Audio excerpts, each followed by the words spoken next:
ओम शांति।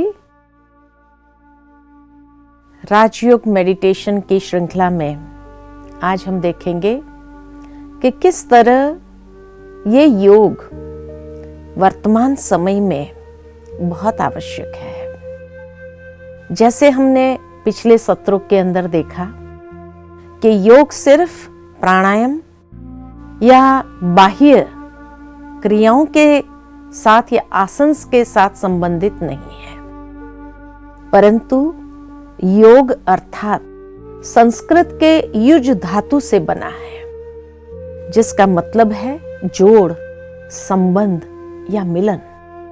जिस तरह वियोग माना अलग हो जाना, इसी तरह योग अर्थात संबंध जुटना।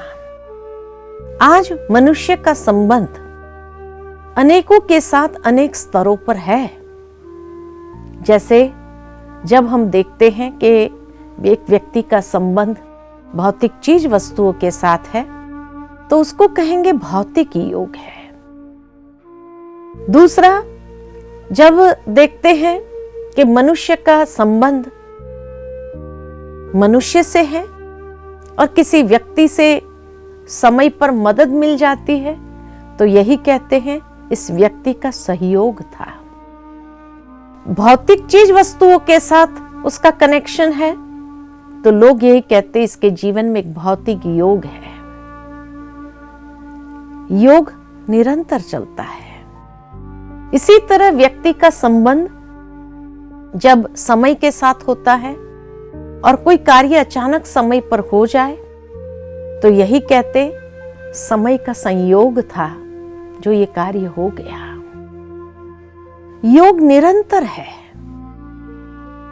किसी के जीवन में कोई इष्ट देव की कृपा हो जाती है, तो यही कहते इसके जीवन में एक दैवी योग चल रहा है। हर जगह योग जरूर है। आज एक बच्चे का भी कनेक्शन जब पढ़ाई के साथ है, योग उसका पढ़ाई से है, तो ही वो पढ़ सकता है। अगर उसका खेल कूद के साथ योग है, कनेक्शन है, तो उसमें आगे बढ़ता है।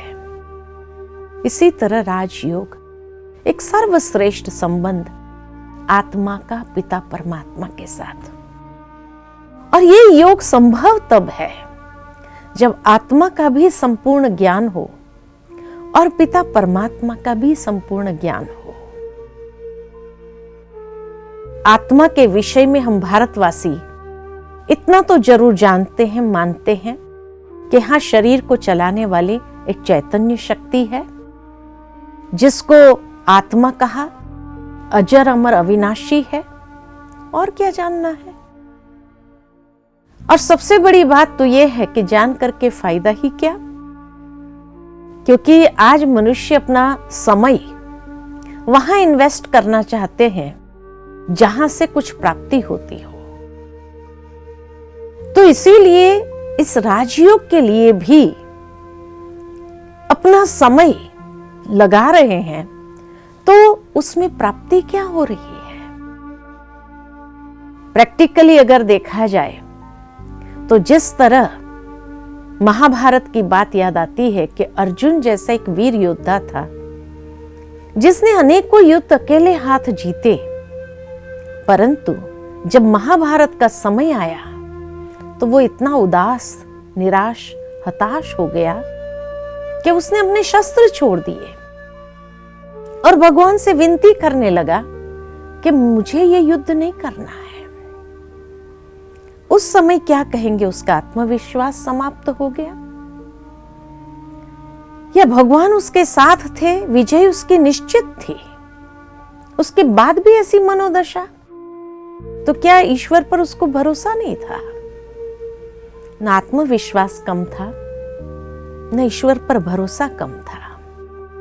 लेकिन फिर भी जब ऐसी मनस्थिति आ जाए कि व्यक्ति के पास इतनी क्षमता होने के बावजूद भी वो उन सब शस्त्रों को, उस क्षमता को छोड़ करके एक कायरतापूर्ण व्यवहार करता है, तब दूसरे अध्याय में ही भगवान ने सबसे पहले अर्जुन को आत्मा का ही ज्ञान दिया और आत्मा का ज्ञान देते हुए उसको अपने स्वधर्म का परिचय कराया कि तुम्हारी वास्तविकता क्या है। स्वधर्म अर्थात कोई क्षत्रिय धर्म का परिचय नहीं कराया, वो तो वो जानता ही था, लेकिन स्वधर्म अर्थात आत्मा के गुण धर्म का परिचय कराया, क्योंकि आत्मा में अथाह शक्ति अथाह क्षमता है, वो सुषुप्त है, उसको जागृत करना पड़ता है और जागृत करते हुए उसको प्रैक्टिकल जीवन के अंदर लाने की आवश्यकता होती है। जब तक हम उसको जगाते नहीं तब तक वो वही एक डॉर्मेंट स्टेज सुषुप्त अवस्था में पड़ी रहती है।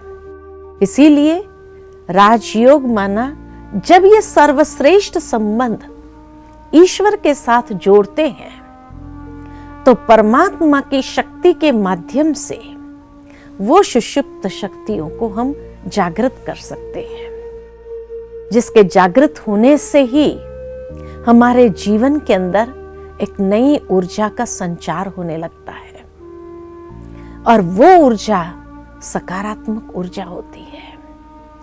तो राजयोग मेडिटेशन से हमारी आत्मा की सुषुप्त शक्तियों को विकसित कर सकते हैं और उसको बाह्य जीवन में, कर्म में, संबंध में उसको प्रवाहित कर सकते हैं।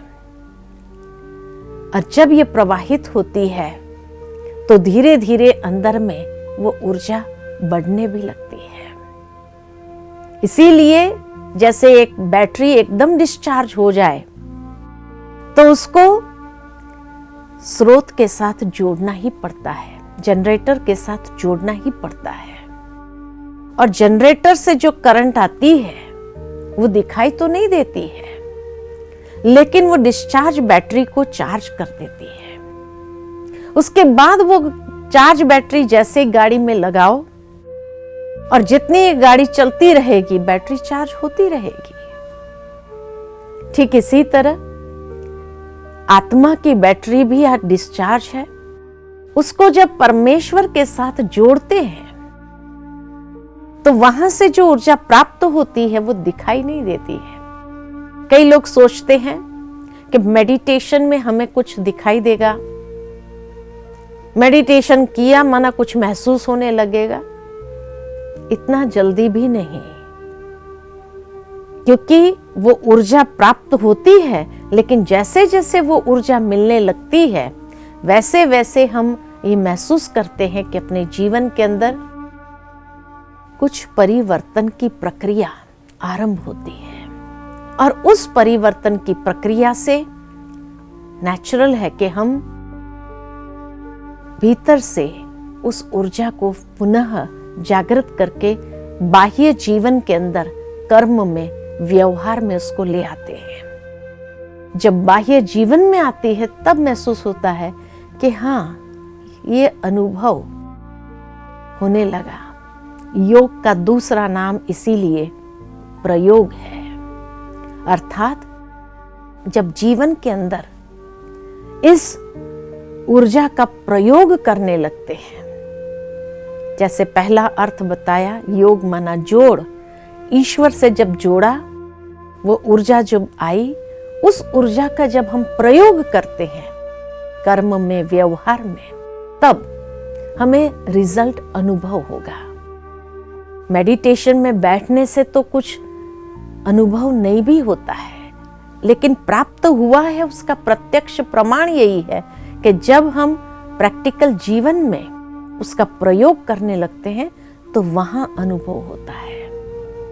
बिना प्रयोग किए अनुभव नहीं होता है। जिस तरह दुनिया के अंदर भी स्टूडेंट्स होते हैं, एक होता है थियोरेटिकल नॉलेज, दूसरा होता है प्रैक्टिकल।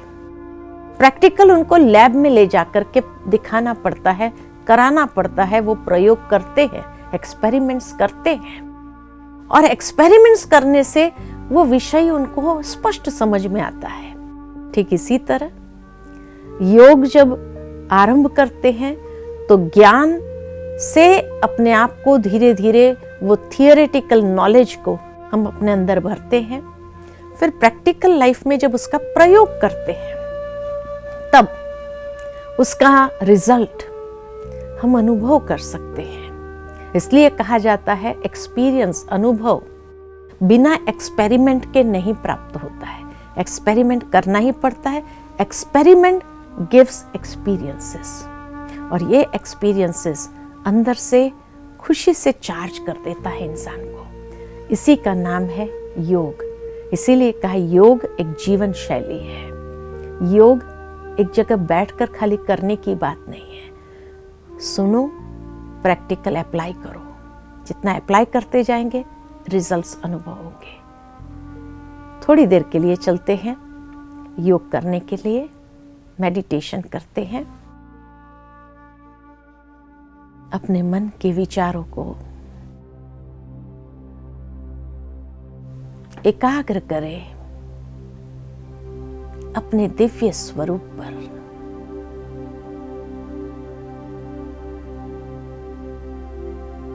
और अपने मन को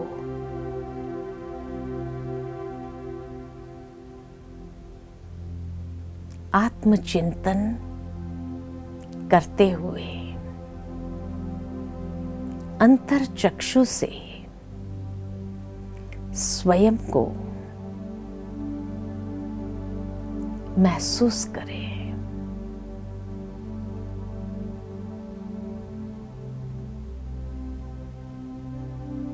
मैं आत्मा देह की कर्मेंद्रिय की मालिक हूं।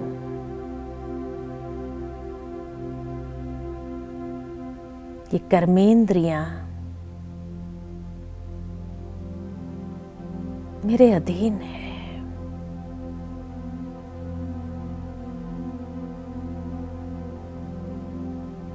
मैं आत्मा धीरे धीरे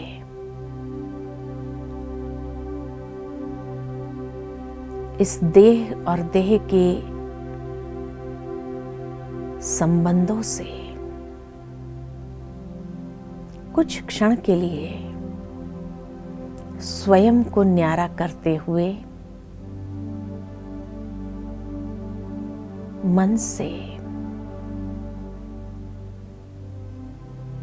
एक आध्यात्मिक यात्रा पर ले चलते हैं।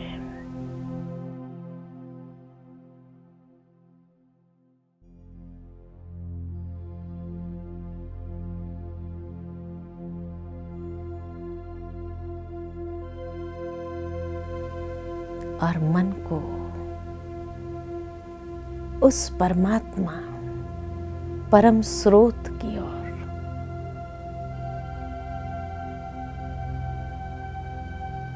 सर्वशक्तिमान परमात्मा से सर्व शक्तियों की ऊर्जा को स्वयं में समाते जाते हैं। मैं आत्मा भीतर से स्वयं को सशक्त करती हूं।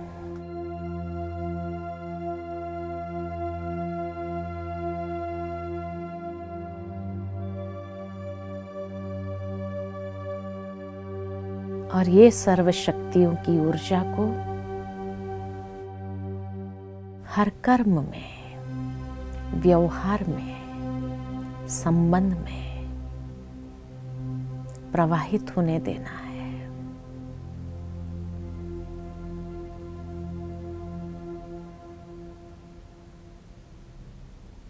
ओम शांति।